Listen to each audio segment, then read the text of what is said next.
सुंदरी aunty, लेकिन बाहर तो बहुत तेज बारिश हो रही है। हम सब कैसे आपके लिए मीठे फल ला पाएंगे? आंटी, हम सब कल चले जाएंगे। आज बारिश बहुत तेज है। अगर हम इस बारिश में गए तो हम बीमार पड़ जाएंगे। मम्मा टुनटुनी चिड़िया की अचानक मौत हो जाती है क्योंकि कुछ दिन पहले उनकी अचानक तबीयत खराब हो चुकी थी। इलाज कराने के लिए पैसे न होने के कारण वो डॉक्टर को दिखा न सकी, जिस वजह से उनकी मौत हो गई। जाने वाले तो चले जाते हैं, होने को भला कौन टाल सकता है। लेकिन जाते जाते मम्मा चिड़िया अपनी 5 बेटियों को अकेला छोड़ जाती है, जो कि अभी बहुत छोटी छोटी ही थी। उन बच्चों के पापा चिड़ा की मौत तो बहुत पहले ही हो चुकी थी। अब वो पूरी तरह अनाथ हो चुके थे और वो अपनी मरी हुई माँ के पास बैठे रो रहे थे।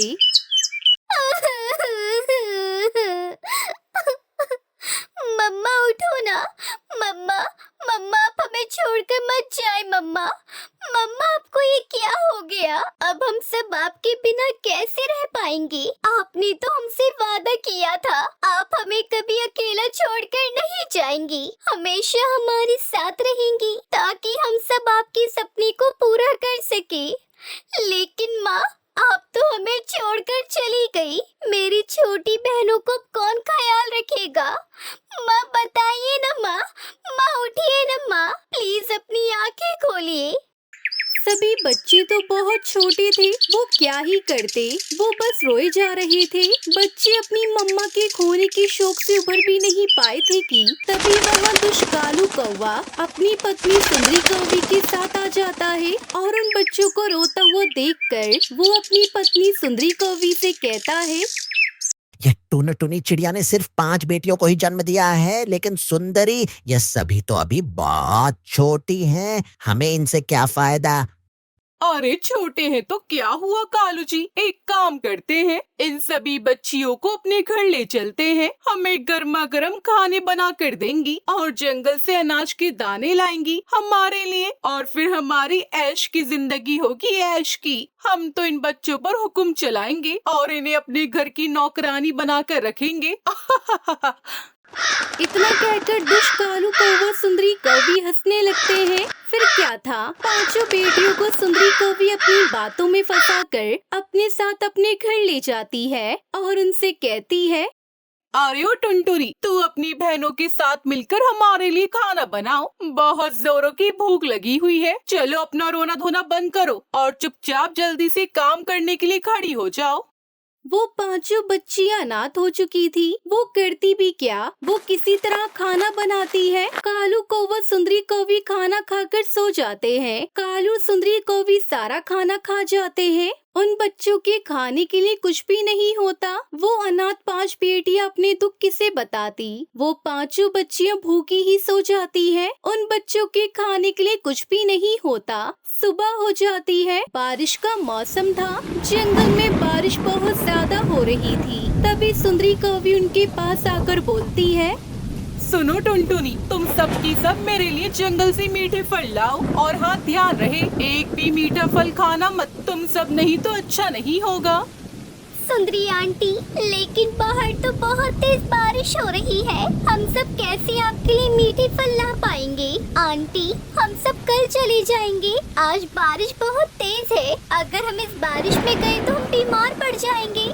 लेकिन सुंदरी कौवी उनकी एक भी नहीं सुनती। वो छोटे पक्षी ना चाहते हुए भी कालू सुंदरी के लिए मीठे फल लाने जंगल की ओर निकल पड़ते हैं। इतनी बारिश में भी इधर उधर जंगल में फल ढूंढते हैं। शाम हो जाती है, तेज हवाएं चल रही थी और ठंड भी बहुत लग रही थी। सभी 5 बहनें कुछ मीठे फल जो उन्हें उस जंगल में मिलते हैं वो लाकर सुंदरी कौवी को दे देती है। फिर क्या था, कालू सुंदरी कौवी बहुत मजे से मीठे फल खाते हैं और सो जाते हैं। बेचारी 5 बहनें बची हुई सूखी रोटियां खाकर ही सो जाती हैं। लेकिन दुष्कालू सुंदरी कौवी एक भी फल उन्हें खाने नहीं देते। इसी तरह रोज कालू सुंदरी कौवी उन्हें जंगल भेज देते और मीठे फल ढूंढकर लाने बोलते और वो दोनों मजे से खाते। वो बेचारी अनाथ बच्चे रोज सूखी रोटियां खाकर सो जाया करते थे। इसी तरह दिन बीतते गए। एक दिन की बात है जब वो जंगल में मीठे फल ढूंढ रही होती है, लेकिन उनमें से किसी को भी एक फल नहीं मिलता। दीदी, आज तो एक भी मीठा फल नहीं मिला। अगर हम एक भी मीठा फल ना लेकर गए तो हमें सुंदरी आंटी बहुत मारेंगी और हमें घर से भी बाहर निकाल देंगी। दीदी फिर हम कहाँ जाएंगे? इतना कहकर वो पांचों बहनें बहुत रोने लगती हैं। रोती भी क्यों ना, कौन था जो उनकी दर्द को समझता। तभी अचानक उनके रोने की आवाज सुनकर एक जादुई परी प्रकट होती है। क्या बात है बच्चों, आप इतना क्यों रो रही हो? टुनटुनी चिड़िया उसकी अनाथ बहनें जादुई परी को सारी बातें बताती हैं। जादुई परी, हमारे मम्मी पापा नहीं है, हम अनाथ बहनें हैं और हमें सुंदरी आंटी और कालू अंकल खाने को भी नहीं देते। हमारे रहने के लिए कोई भी घर नहीं है। इतना बोलकर वो पांचों छोटी अनाथ बच्चियां रोने लगती हैं। उसके पास वो जादुई परी अपने जादू से बहुत सारा धन और एक घर प्रकट करती है और उनसे बोलती है, ये लो छोटे बच्चों, ढेर सारा धन मैं आप सभी को धन दे रही हूँ और रहने के लिए एक घर। लेकिन हाँ, ध्यान रहे आप सभी को धन का कभी भी लालच नहीं होनी चाहिए और किसी गरीब पक्षी को जरूरत पड़ने पर मदद हमेशा करना। ठीक है जादुई परी, जैसा आप कहेंगी वैसा ही हम करेंगे। आपका बहुत बहुत धन्यवाद जादुई परी। फिर जादुई परी इतना कहकर गायब हो जाती है। तब से सभी बहनें परी द्वारा दिए गए घर में रहने लगती है और खुशी खुशी अपना जीवन व्यतीत करते हैं। और उधर कालू कौवे सुंदरी कौवी ने जो गलती की थी उसकी सजा उन्हें मिलती है। दुष्ट कालू कौवे का अचानक से पेड़ की डाली से पैर फिसलने से उसके दोनों पैर टूट जाते हैं और वो हमेशा के लिए बिस्तर पर पड़ जाता है और सुंदरी कौवी पर सारी जिम्मेदारियां आ जाती है। तब से उसकी भी अकल ठिकाने आ जाती है और वो पांचों अनाथ बहनें जादुई परी की दी हुई जादुई घर में अपनी जिंदगी खुशी खुशी गुजारती हैं। इस कहानी से हमें सीख मिलती है कि कभी भी किसी की मजबूरी का फायदा नहीं उठाना चाहिए, नहीं तो उसके कर्मों का फल एक न एक दिन जरूर मिलता है। नैनीताल के जंगल में सुंदरी कौवी और उसका बेटा कालू कौवा कद्दू की खेती करते थे और उसे शहर के बाजार में बेचा करते थे।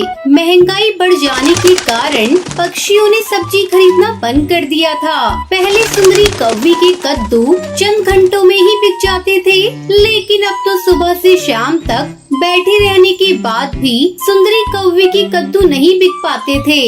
देख रहा है ना बेटा, सुबह से सब्जी लेकर बैठे हैं लेकिन अभी तक एक भी सब्जी नहीं बिकी। मेरी तो कुछ भी समझ नहीं आ रहा है। माँ, आजकल क्या हो गया है? पक्षियों ने सब्जी खरीदना बिल्कुल ही बंद कर दिया है। हम तो अपने खेत में ताजी ताजी कद्दू उगाते हैं और फिर यहाँ बेचते हैं। अरे बेटा, वो बात नहीं, आजकल हर चीज के दाम बढ़ गए हैं तो सब्जियों के भी दाम बढ़ गए हैं। शायद यही वजह है जिसके चलते आजकल ज्यादा सब्जी नहीं खरीद रहे हैं। अभी दोनों बातें कर ही रहे थे, तभी टूनी चिड़िया उनकी दुकान पर आती है। और कहो टूनी बहन, कौन सी सब्जी दे दूं? सारी सब्जियां ताजी हैं। ये कद्दू कैसा दे रही हो सुंदरी बहन? ज्यादा महंगा नहीं है टूनी बहन, बस 80 रुपए किलो है। बोलो कितना दे दूं? 80 रुपए किलो? और तुम कहती हो कि महंगी नहीं है, लेकिन खरीदना तो पड़ेगा ही। मेरी बहू आज कद्दू की सब्जी खाने की जिद कर रही है। ऐसा करो, तुम मुझे 1 किलो कद्दू दे दो और ये लो आधे पैसे, बाकी के पैसे मैं बाद में दे दूंगी। सुंदरी कौवी टूनी चिड़िया से आधे पैसे लेकर उसे कद्दू दे देती है। टूनी अपने घर पहुंचती है और अपनी बहू को आवाज लगाती है, टुनटुनी बहू, ये ले कद्दू, ये तो बहुत महंगे मिल रहे हैं। तुझे पता है 80 रुपए किलो हो गए हैं ये। अब महंगी हो गए तो मैं क्या करूँ माँ जी? मुझे तो कद्दू खाना बहुत पसंद है। मैं बचपन से ही कद्दू की सब्जी और उसका साग खाती हूँ। इस तरह कई दिन गुजर जाते हैं। एक दिन फिर से टुनटुनी किचन में जाती है और देखती है कि सारे कद्दू खत्म हो गए हैं। माँ जी, ओ माँ जी, सारे कद्दू खत्म हो गए। आप जल्दी से जाइए और कद्दू खरीद कर ले आओ। टुनटुनी, तुझे पता है ना कद्दू आजकल कितने महंगे मिल रहे हैं, फिर भी तू नहीं समझती। या तो तू कद्दू खाना छोड़ दे या कद्दू की खेती करना शुरू कर दे। माँ जी, आप इतना गुस्सा क्यों कर रही हैं? जाइए और जाकर जल्दी से सुंदरी आंटी के यहाँ से ताजे ताजे कद्दू खरीद कर ले आइए, चाहे वो जितने भी महंगे मिले। अच्छा अच्छा, जा रही हूँ।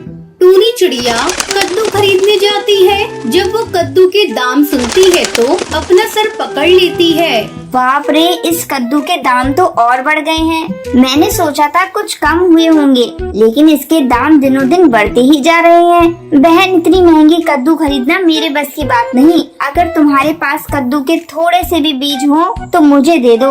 क्या मेरी बहन, इसके लिए तो तुम्हें बीज की दुकान पर जाना होगा, वही तुम्हें कद्दू के अच्छे बीज मिलेंगे। टूनी चिड़िया बीज की दुकान पर जाती है और वहाँ से कद्दू के बीज लेकर अपने घर आती है। माँ जी, आप तो कद्दू लाने गई थी, कहाँ है कद्दू? मैं कोई कद्दू वद्दू नहीं लाई, बहुत महंगे मिल रहे थे। ये ले पकड़ कद्दू के बीज और आंगन में बिखेर दे। कुछ ही दिनों में कद्दू के पौधे पर कद्दू लग जाएंगे, फिर जी भरकर खाती रहना। टुनटुनी चिड़िया कद्दू के बीज को आंगन में बिखेर देती है और फिर उसकी देखभाल करने लगती है। कुछ ही दिनों में छोटे छोटे पौधे उगाते हैं और उन पर कद्दू लग जाते हैं। बहू, तूने तो कद्दू की बहुत अच्छी खेती की है।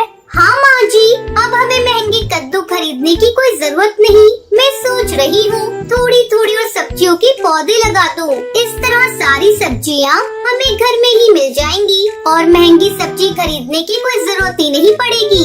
फिर टुनटुनी चिड़िया कद्दू की खेती के साथ साथ कुछ और सब्जियों के भी पौधे लगा देती है और उनकी खेती करने लगती है और फिर खुशी खुशी रहने लगती है।